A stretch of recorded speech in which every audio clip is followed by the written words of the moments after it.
We're a few hours away from Ohio State having just won the national championship. And when you look at that Wikipedia page that tracks your college football national title champions, you got two logos there. You got Ohio State this year. You got Michigan last year.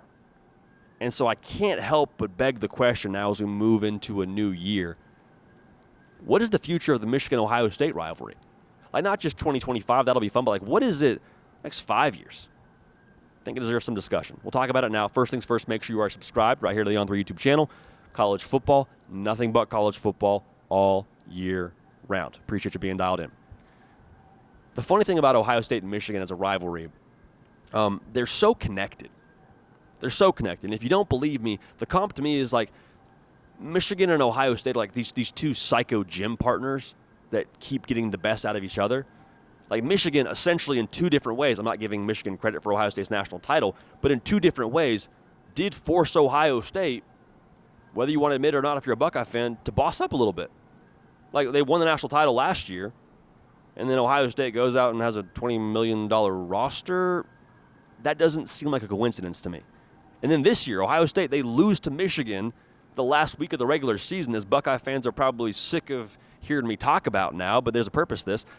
That forced Ohio State to flip an extra switch, have an edge that Ohio State has now openly talked about, even in the wake of this national title game, as a reason as to why they brought some extra juice to the table and played the way they did in this playoff and ultimately, again, won the national championship.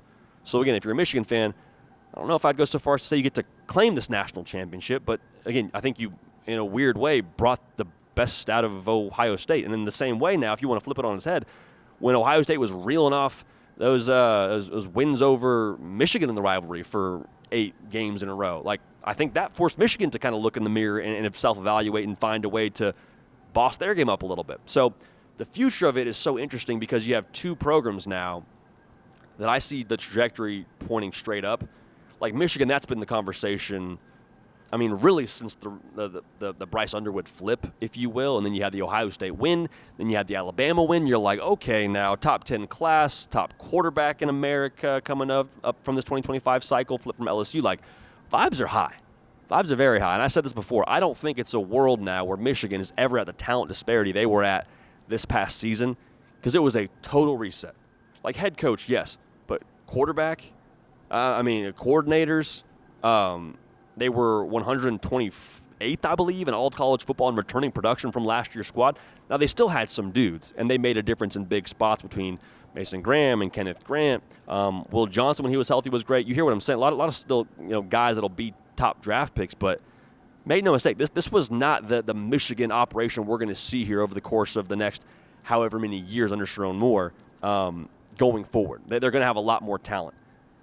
Ohio State, yeah, say what you want about the Michigan losses. They just won the national championship. They just won the national title. There's nothing else that needs to be addressed with Ohio State when it comes to trajectory going forward.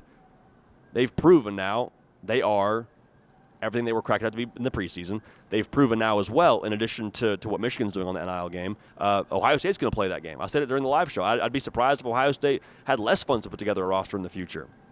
So all the talk about $20 million, I mean, get used to it because they'll probably talk about a higher number here in the future for Ohio State.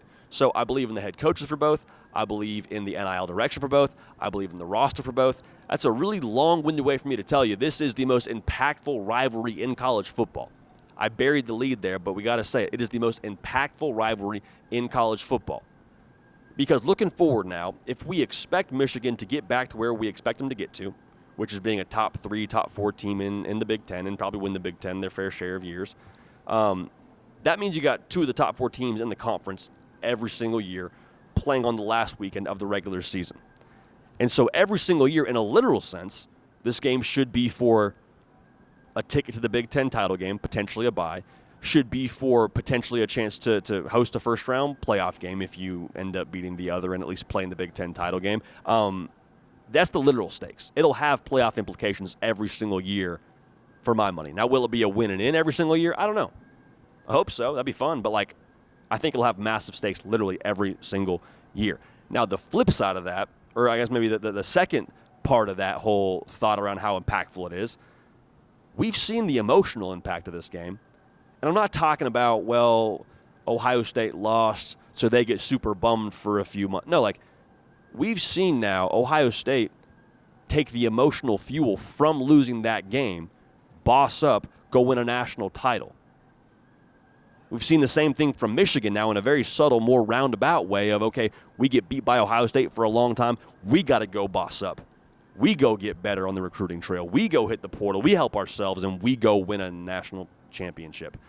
So in a weird way, again, back to the psycho gym partners, that's what they are. That's what they're bringing the best out of each other. So I know it's a rivalry. I know it's the most venomous rivalry, I would say, in all of college football, definitely the most intense rivalry in all of college football. As much as it's weird to say, they have brought the best out of each other, and us as the college football public get to just enjoy all of it. But this is going to be something now that we see for a long time, both of these teams being in the college football playoff discussion, especially in the 12-team era. And obviously, if we expand to 14 beyond and the Big Ten gets more bids, like, yes, that's going to be a thing. So more of a conversation than a take, but if you want to take, it is the most impactful rivalry in all of college football. And there's going to be a lot of folks, if you're a Michigan fan, quick to say, yeah, we won the last 4, though. Totally hear you. Ohio State just won the national championship. So trading spars, trading jabs. I cannot wait to see what it is next year in terms of the quarterback play.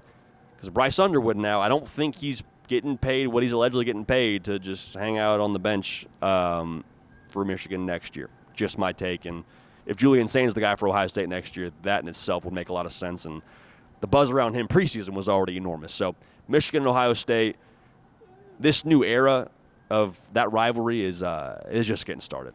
And I can't wait to watch how it evolves because it's going to be 2 national powers going forward.